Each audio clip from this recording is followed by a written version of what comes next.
if people are actually willing to call a spade a spade. Senator Britt. Thank you, and I really appreciate Senator Cornyn, Senator Schmidt calling this hearing. This is incredibly important. I mean, you look at what the administration did, you look at what the Democratic Party did, you look at what the legacy media did. It is absolutely inexcusable. It is not only dangerous, it's disgusting. And the American people deserve better. And the fact that we have none of my Democratic colleagues over here, that this entire dais is empty, that what they allowed to happen, that they are not interested in correcting it for the future, is absolutely mind-blowing.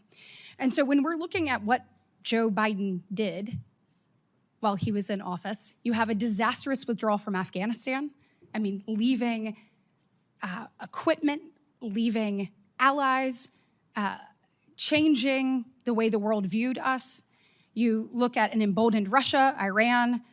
You look at what happened, obviously, with China and those conversations with Joe Biden. You look at millions flooding across our border. You look at a ton of unaccompanied children coming across, hundreds of thousands. You look at hundreds of thousands of Americans dead because of fentanyl poisoning. You look at record high inflation. Who was in charge? And the fact that not one Democrat colleague can show up and try to get answers to that, I hope the American people see that for exactly what it is. And so my questions to you is, how do we prevent this in the future? So we know that the 25th Amendment in the 1960s, we take a look at that. Section 4 was purposefully vague to allow for some flexibility. Clearly, it either didn't work or we have some people we need to hold accountable for not stepping up. So I want to know from you all, what do we need to do? Do you think that there need to be more guardrails when it comes to Section 4? Do you think that we need some more standards to evaluate that? And if so, what should those standards be? And Professor Harrison, I'd like to start with you. Senator, this is the question about further implementation of the Section 4 is one that has not received a lot of attention because fortunately, the country has not needed it very often.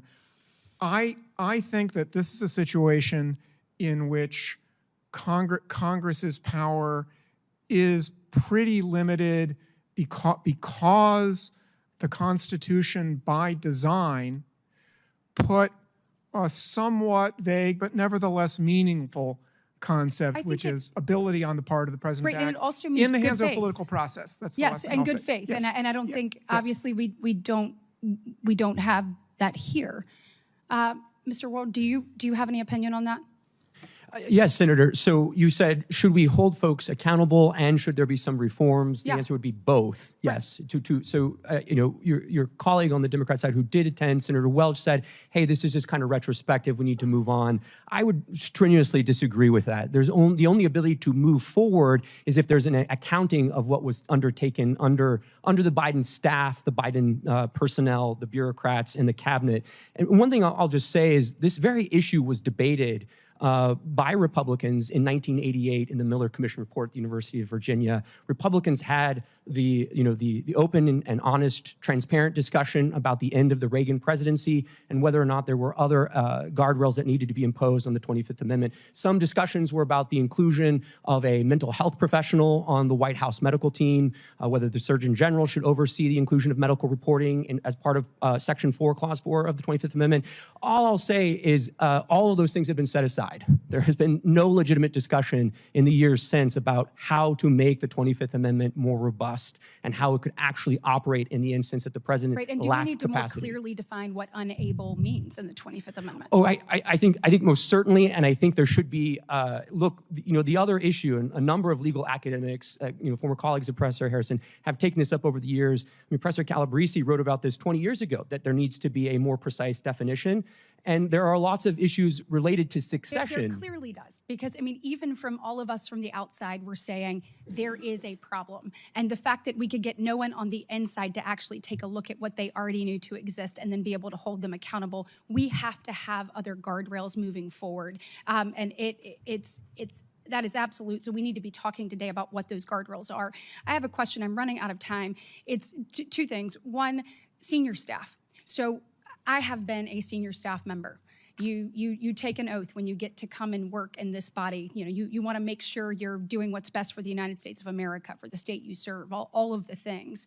Is there any way to hold senior staff accountable for either helping to cover up and or moving people to the side? Because it is clear that there are people within this administration that saw that, and they should be sitting in front of us today answering the question of why they turned their back on America, because that's exactly what they did. And so whether it's secretaries, whether it's people in the administration, or whether it is senior staff, we deserve some accountability and we deserve some answers. And then my last question will be for Mr. Spicer, legacy media. How in the world do we hold them accountable? If all of us on the outside can see it and we are saying, get to the bottom of this, but yet they refuse, what mechanisms should we put in place to be able to hold them accountable for not actually following what is clearly in front of them?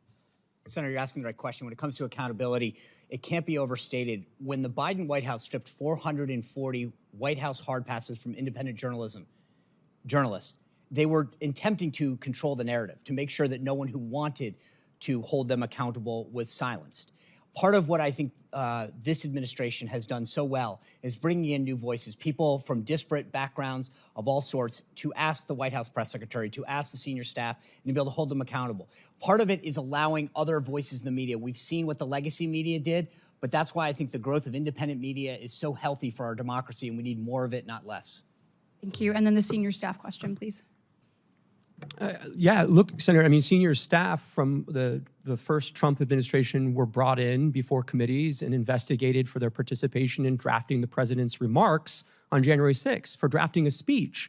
So if there was an effort by senior staff, the Politburo, as they seem to like to have called themselves, if they were purposely distancing cabinet members, evading difficult Q&A with press, all as an attempt to conceal the president's mental acuity, yes, they should be held accountable.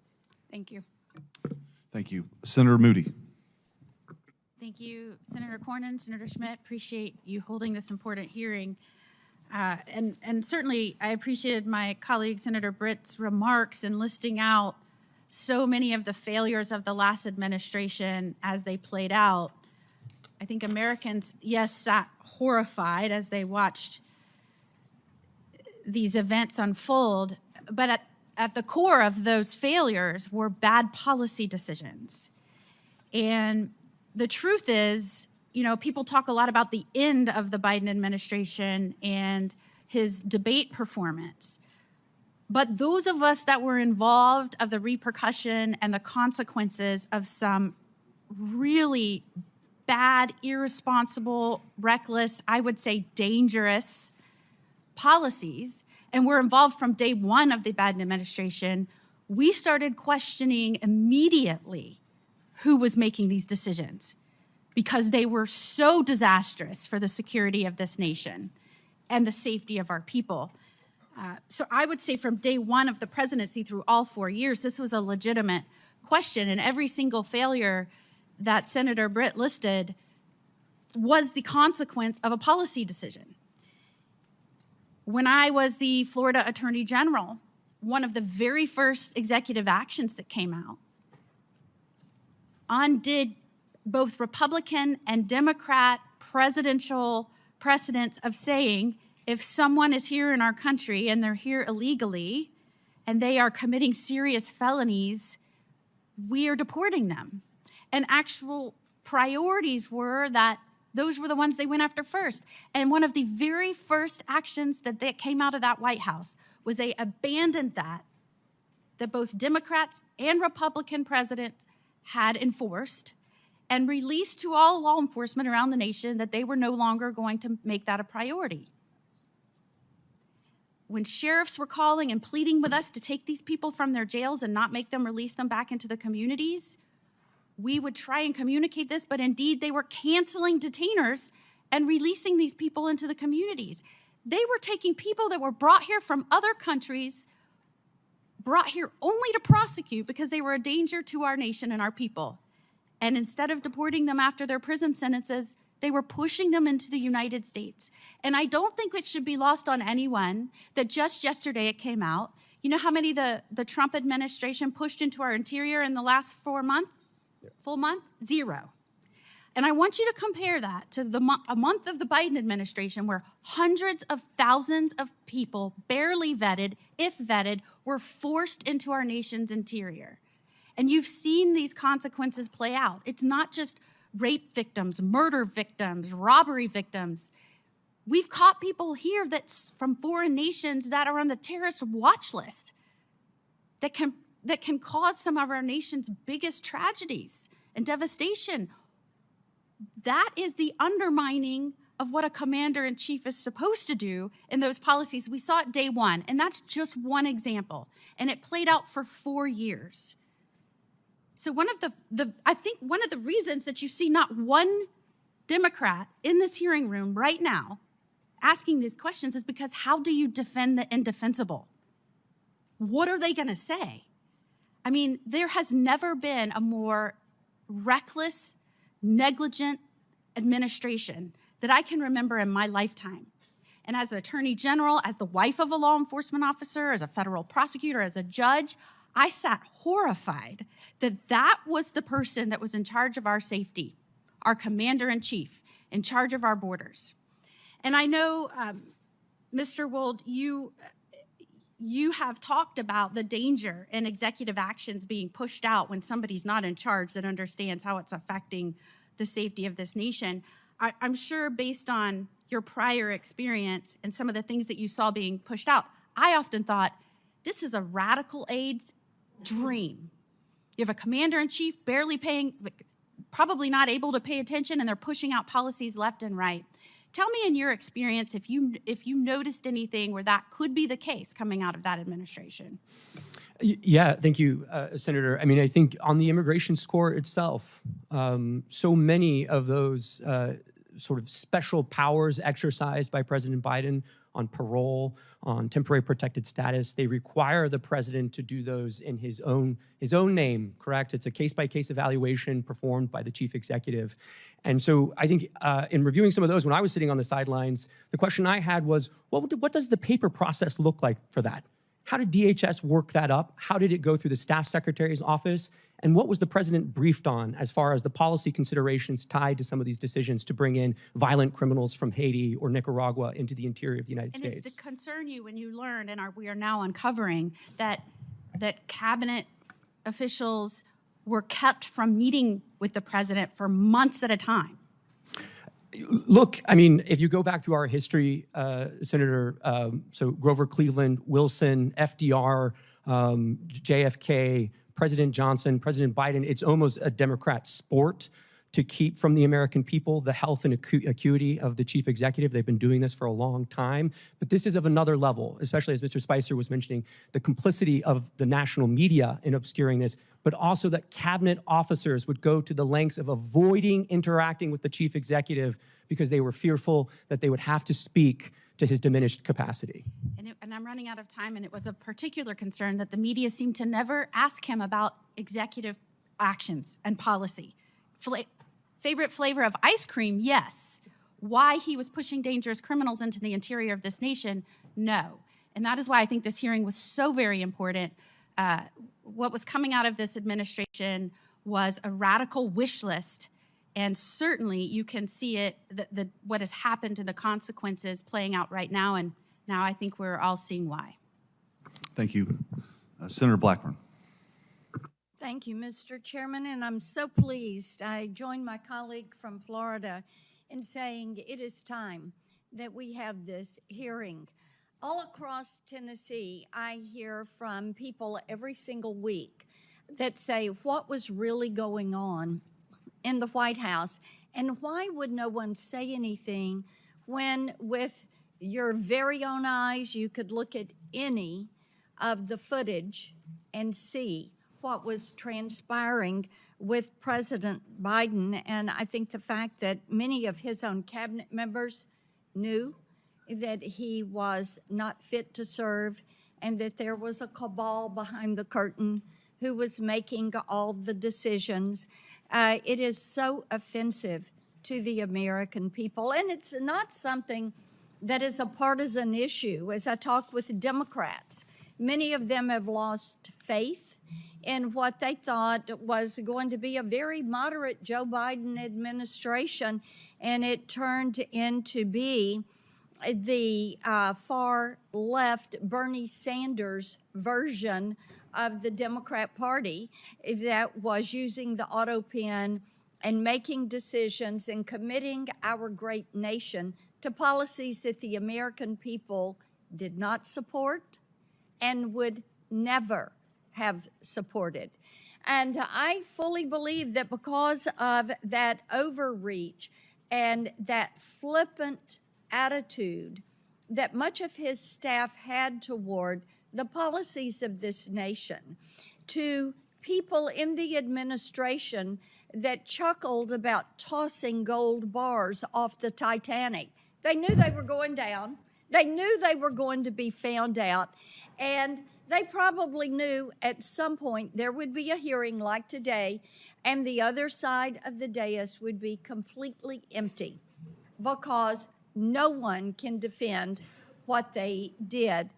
Mr. Wold, I want to come to you for a moment and talk about something that was really a disturbing revelation from the Tapper Thompson book. And you know, this is part of the thing. Now we're finding out the media was all a part of the joke. They were part of the ruse. They were part of the fraud that was pushed forward. A Biden staffer told the authors that Biden just had to win and then he could disappear for 4 years. That's all they needed to do.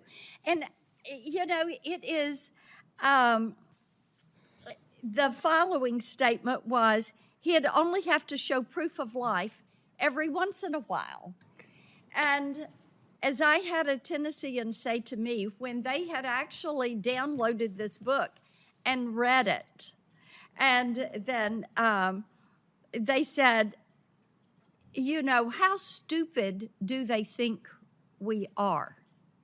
And the disrespect this administration showed to the American people. Why is it that the American people appreciate that President Trump goes out and nearly every day is taking questions and answering questions? Is because they have now found out that these staffers were willing to do undemocratic things, as using their term, to keep the president in office, to keep Biden there.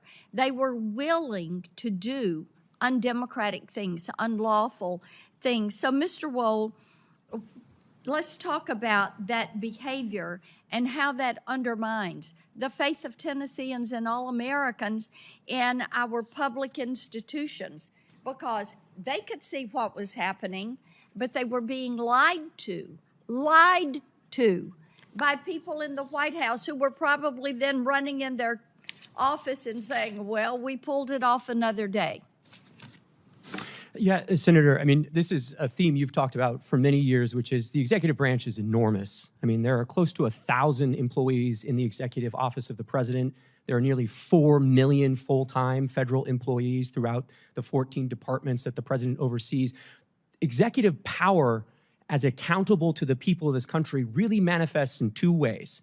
The power of the president to remove bureaucrats and to fire them, and to affix his signature to official actions that he undertakes. So when the Washington establishment says something to the effect of, well, democracy dies in darkness, yes, it does when there are staffers, the media, cabinet officials, senior advisors to the president who all create a covering sort of a shroud of darkness that obscures who is actually making the decisions. And one other thing I'll just say very quickly, a number of your colleagues on the Democrat side have said, well, there's an OLC opinion here.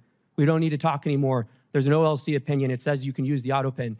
The opening paragraph of that OLC opinion says you can use the Autopen, but only when the president directs that you do so under his decision-making power, right? It is very clear again and again that the president actually has to make the decision. That cannot be delegated to a staffer or an advisor. And there's no indication here that anyone other than staff were making these decisions.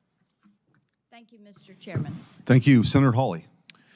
Thank you, Mr. Chairman. Thanks to all the witnesses for being here. You know, the visual, sometimes it really is true. A picture speaks louder than words. It's worth 1,000 words. And here, all you have to do is look over at this side of the dais to see that the stone wall continues.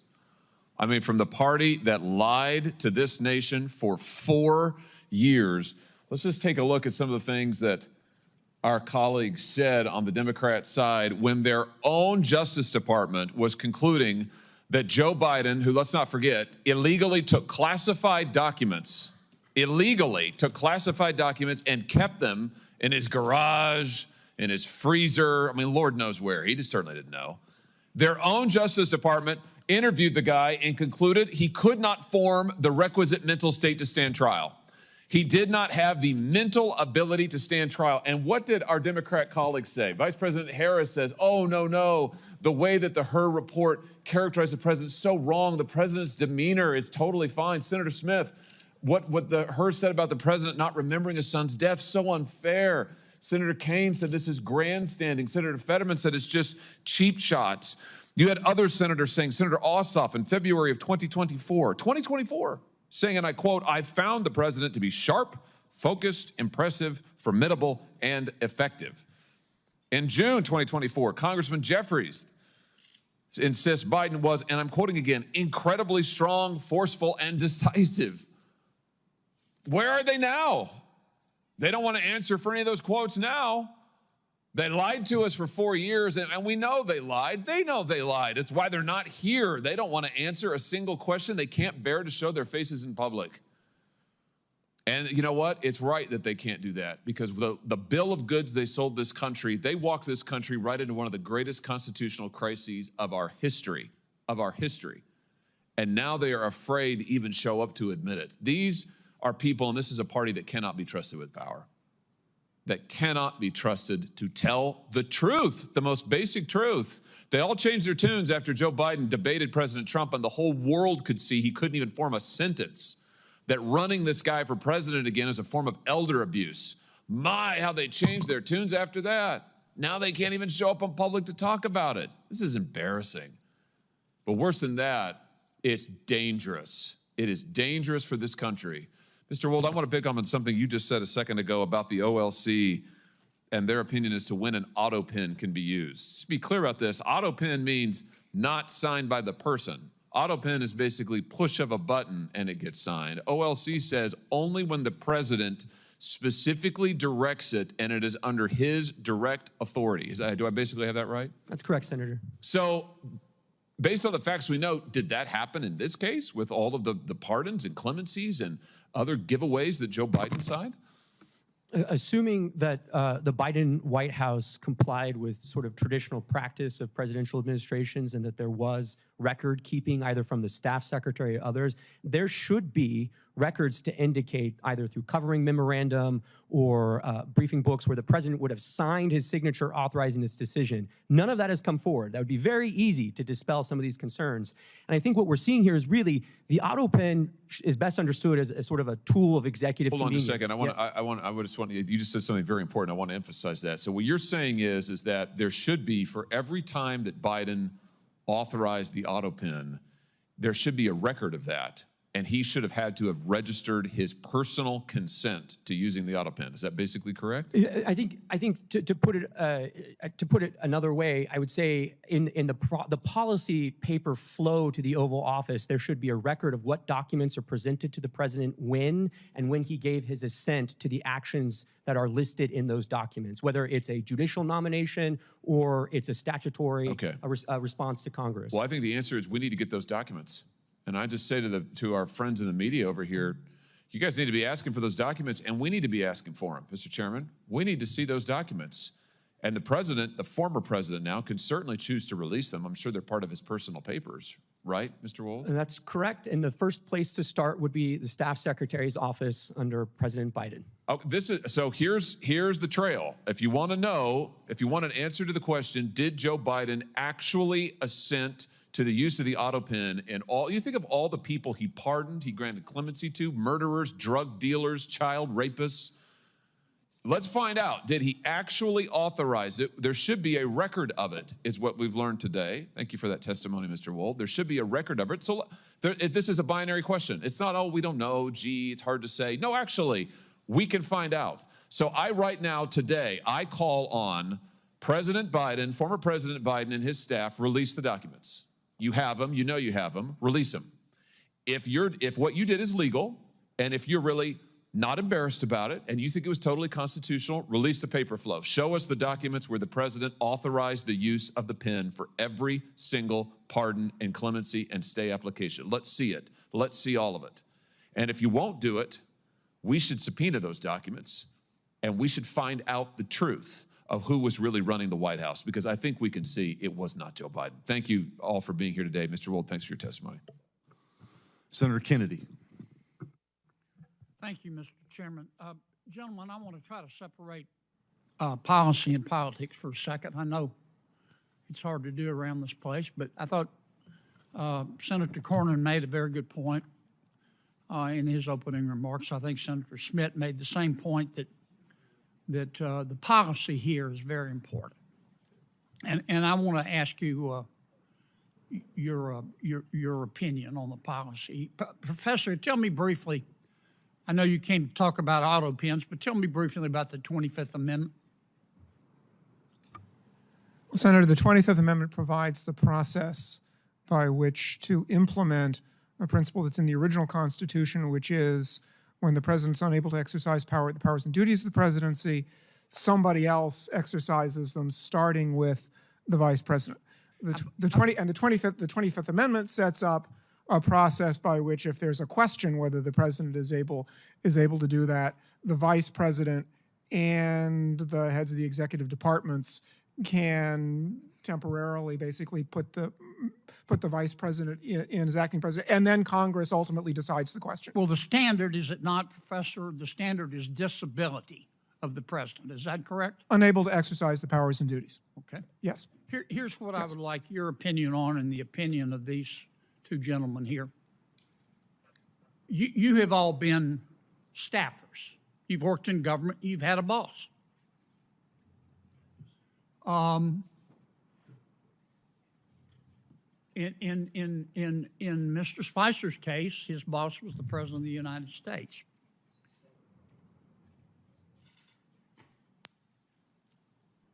Let's suppose the president, you were using your experience as a staffer. You were working for the president, any president. Hypothetically a president. And let's suppose the president started talking like he was from outer space. Let's suppose the president became fatigued very easily. He couldn't finish a sentence without taking a nap. Let's suppose the president, he was just physically in bad shape, mentally and physically. Mentally, he may or may not have, you're not a doctor, neurodegenerative disease, but physically you can see you could bake a Thanksgiving turkey and the time it takes him to walk across the stage. Do you think, as a member of his staff, what do you think is your moral obligation to say, wait a minute, the president can't do the job anymore? I know you're loyal folks. You believe in your president, this president, whichever president. I'm speaking hypothetically. You're loyal. You want to be a good staffer, but you also have a moral obligation. How do you reach that decision, Professor?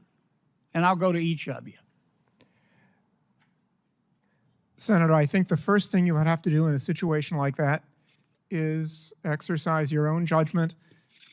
How serious is this problem? Because everybody has moments when they lose focus, it happens. But if somebody thinks this is a really serious problem, I think the first thing to do is the most difficult, which is to say to the president, because the 25th Amendment also provides that the president can say, I'm unable to exercise the powers and duties of my office. And suppose the president That would be extremely says, difficult, but I think it should be look, done. trust me, I can. And it's clear to you that he has neurodegenerative disease and he can't. What do? Do you have a moral obligation as a staff member to go to the American people and say, we've got a problem here, it may cost me my career? Senator, I think at that point you have an obligation to talk to the Vice President, who is in charge of the Section 4 process under the 25th Amendment. What about you, Mr. Wold? You have a moral obligation. I understand you want it to go away, you want to work it out with him, but you can't. When does a staffer have a moral obligation to stand up and say he can't be president anymore, or she can't be? Well, Senator, the 25th Amendment only works if individual staffers or officers of the United States exercise that kind of moral judgment. That's what I'm asking you. Yeah, so, I mean, I think always, as the professor said, I mean, the presidency is an enormous burden, so it would be not one instance, it would have to be several instances of a failure to exercise judgment. How do you make that decision? You're the staffer, I get it. Yeah, well, I think it begins with prayer, of course, but after that, I think it's conversation with other staffers, and if you're unable to confront the president or to raise the issue with the vice president, you should resign. What about you, Mr. Spicer? Do you stand up and do it and tell the truth and run, or do you have a greater obligation to your boss? Well, luckily, I didn't have that problem. But I would say that you have a moral obligation as an American, as a citizen, as a human being. If the leader of the free world cannot conduct themselves to make the decisions that are critical to this country and to the world, you absolutely have a moral obligation to follow the chain of command. And if they don't act, then you must. Do either of you gentlemen disagree with that? Professor? Senator, I think acting means talking to the people who have the responsibility or in a position under the Constitution to do something. You don't about the agree with situation. Mr. Spicer? Senator, I'm not sure exactly what he has in mind, other than talking about talking to the people who can make the decision. I'm just trying to ask. You've all been staffers. Suppose you go to everybody you're supposed to go to, and they all say, "My advice to you is to shut up." Do you have a moral obligation as a staffer to say, "Look, this person can't be president of the United States. It's in policy. He physically can't do it." Senator Kennedy, it's not a question of whether a staffer has that obligation. It's whether you as an American have that obligation, and I think each and every one of us does. Yeah, but you can see it. An American can't. Professor, what do you think? Senator, I think there are situations under which someone in that position should speak publicly, but I also think that the views of a single individual who is not the person who is constitutionally responsible for taking measures should be considered by the public as just the views of of one individual who has some information about the subject. Thank you, Mr. Chairman. Thank you. Senator Tillis. Thank you, Mr. Chairman. Gentlemen, thank you for being here. I actually, the fact that this is in the past kind of reminds me of that scene in Lion King where Rafiki, the andro, hits Simba on the head and said, "Doesn't matter, it's in the past." I hear, I could see where my Democrat colleagues would like to use that argument, but it mattered. And for me, I met President Biden as Vice President Biden when I was sworn in. He literally sworn me in 2015, and I've had several interactions with him over the years. There's no question that there was a significant degradation in his cognitive abilities. Probably the last time I spent much time with him was at a NATO summit. And I do think there are a lot of legitimate questions to be asked about who may have been tending the store, and I believe we should get to the bottom of it. But I want to look to the future. And back when this discussion was going on, I was suggesting the 25th Amendment. We know what the 25th Amendment does. Professor, I'm kind of curious about why, and with due respect to my colleague from Louisiana, this is a hell of a burden to place on a staff. Mr. Spicer, you've been in the White House. Can you imagine how heavy that would be and how unlikely it would be for you to be successful as an individual staff member? But Professor Harrison, I'm thinking more along the lines of what you see in boardrooms all the time about annual evaluations of the CEO or board members. What about the concept of something short of triggering article, or I'm sorry, the 25th Amendment, where the cabinet members, hand-selected members of the president, confirmed by the Senate, maybe on an annual basis, have to have an attestation that based on their work with the President of the United States, that he is mentally capable, fit, and the same way that we have boards make those decisions about board directors and CEOs. What would be wrong with some sort of a report or attestation to Congress from the cabinet member saying this man or woman is good to go, and it would be it would be perjury to Congress if they ended up covering up and history proved that. What's wrong with something like that as we're looking forward? Senator, I would be, and maybe I am sort of being unduly protective of the independence of the other two branches, but well, that's sort of why I want to leave it in the. That's why I want. All I want is the cabinet to truthfully attest to the fact that their boss is of sound mind and body, and unless they lie, it's not an issue. Senator, it's an Article 2 responsibility to report to Congress like so many other things. What's wrong with that? I think it would be a very good idea for the president to create a process like that.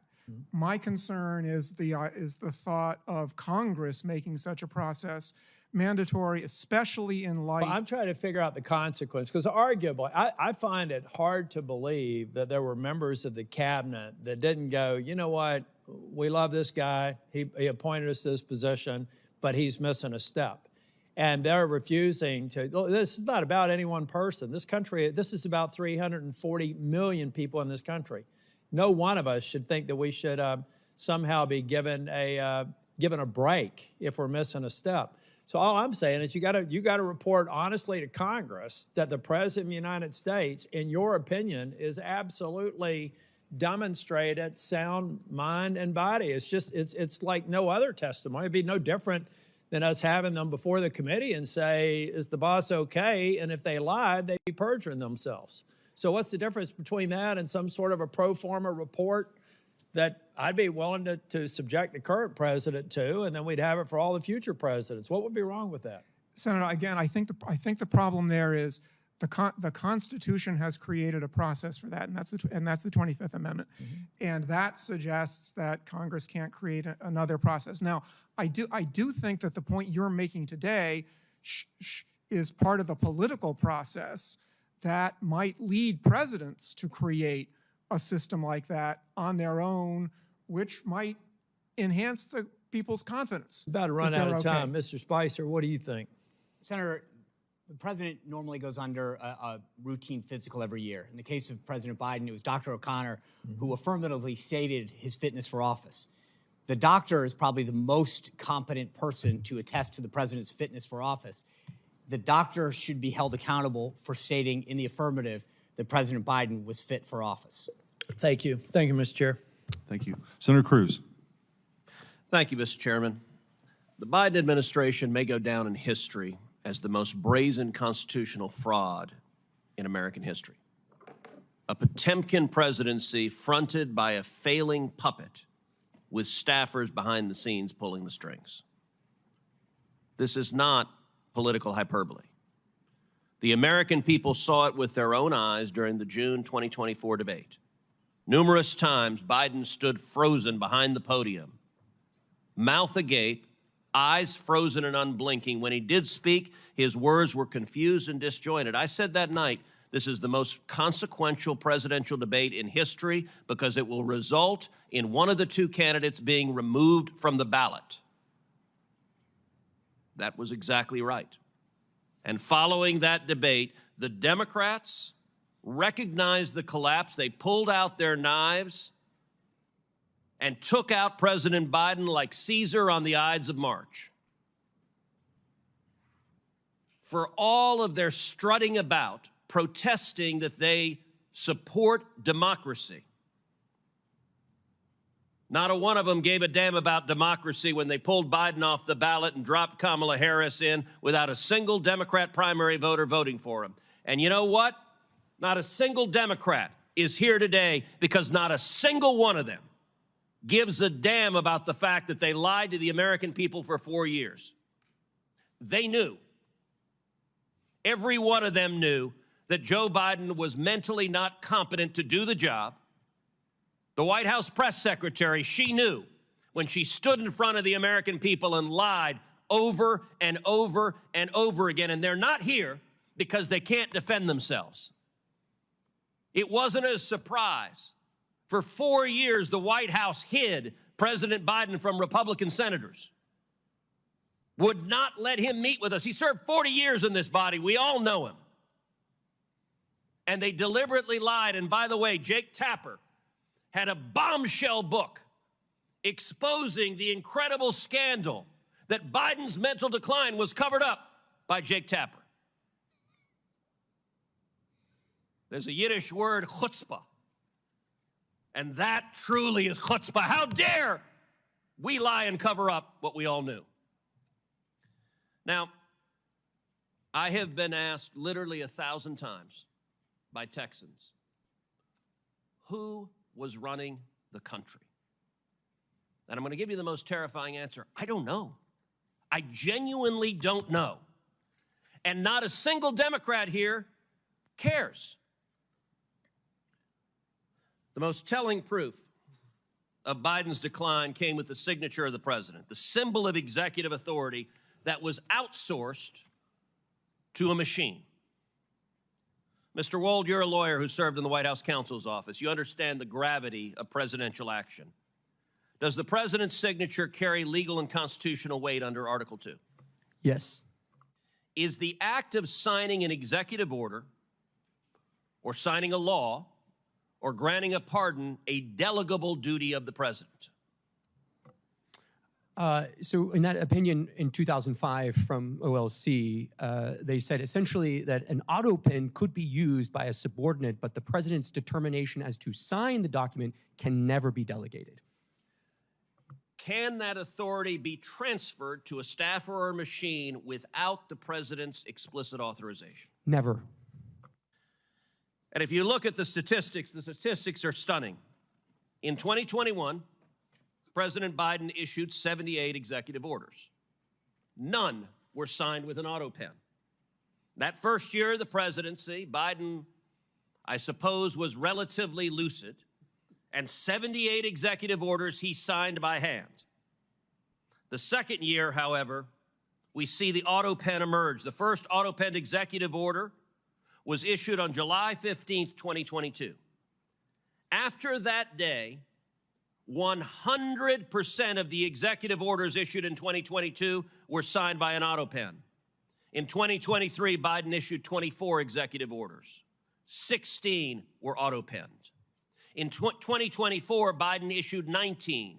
14 were Autopenned. In 2025, Biden issued 14 executive orders. Every single one was Autopenned. Mr. Wold, let me ask you as a legal matter, if there's a law that's passed both houses of Congress and it goes to the White House, and a staffer autopens signing that law without the president's authorization, is that law legally passed and signed into law? No. If an executive order is issued and a staffer autopens it without the president's authorization, is that executive order legally binding? No. And if a pardon is issued from the President of the United States and a staffer autopens it without the president's authorization, is that pardon legally binding? No. Under the Biden White House, the ceremonial song, Hail to the Chief, was effectively replaced with Hail to the Pen. And it was an outright assault on democracy. And every reporter covering this ought to ask, why doesn't a Democrat care? We heard about the moral responsibilities of a staffer. How about an elected senator who knows damn well that if we get into a war and Iran is preparing to fire a nuclear weapon at the United States, that the commander-in-chief is busy playing with his Jell-O and is not competent to defend ourselves? And every member of the cabinet, the chief of staff, the press secretary, and the members of Congress who lied about this on a daily basis with the press's complicity, they are all responsible for subverting democracy. Senator Cornyn. Professor Harrison, we've talked about the mechanics of the 25th Amendment, whereby an incapacitated president would be removed. But it strikes me that ultimately it happened, albeit not before the end of President Biden's full term. What we saw happen after the disastrous debate in the summer of 2024 is basically an exercise of the powers of the 25th Amendment by the political elites in the Democratic Party to get President Biden not to run again and to substitute Kamala Harris for him as the Democratic nominee for president. So, Mr. Spicer, maybe the mechanics were a little bit different. Maybe the timing was not the same, but doesn't that demonstrate the capacity of the leadership of the Democratic Party, of the Biden family, of the senior staff and the president's administration to be able to convince the president that he no longer was capable of serving and needed to step down? Senator, the left and their friends in the media like to throw around terms like threats to democracy, constitutional crisis. And if we don't have confidence in the leader of the free world making decisions, that truly is the definition of a constitutional crisis and the threat to democracy.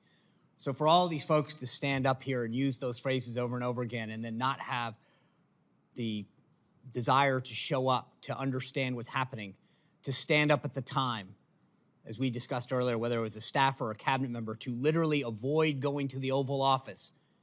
And in the case of the media, to avoid the questions that were so clearly obvious to the rest of America, shows that they were more concerned with power and preserving that power and an agenda than they were at really caring about the Constitution and democracy. I agree that that is the clear conclusion. And obviously they decided to do it only at such a time as that ability to wield power was coming to an end. If, in fact, President Biden had remained the nominee of the Democratic Party and then ran against and lost to President Trump, these folks would be out of luck and out of power. So they decided to act under that circumstance. Senator, you look at a lot of these decisions, and it was pretty clear that there was a handful of folks at the top of the Biden administration and Biden White House that had been around him for decades, where all of that information funneled. So I mentioned before, there are approximately 25 senior White House staffers that have the rank of assistant to the president. Those are the highest White House staffers. I would bet that only a handful of them ever interacted with President Biden on a daily basis. The rest of them had their communications funneled through other people. If the press secretary, the communications director, whose job it is to speak on behalf of the principal in lieu of them being able to talk or communicate, don't have access to those individuals at the senior-most level, then what good are they? And I would argue that while many times we heard people in the press and on the left accuse the Trump White House of quote-unquote lying, for them to go out there and talk about the president's stance on issues, what President Biden thought or didn't think on a personnel issue, a policy issue, when in fact they had never spoken to him, is in fact the epitome of lying. One of the most consequential actions or inactions of the Biden presidency during 4 years was his failures to secure our southern border and to deal with illegal immigration. I have in my hand examples of the Biden immigration proclamations and executive orders, and there are a lot of them, as you know. They also include things like granting temporary protected status to large populations of immigrants, particularly from countries in Central America,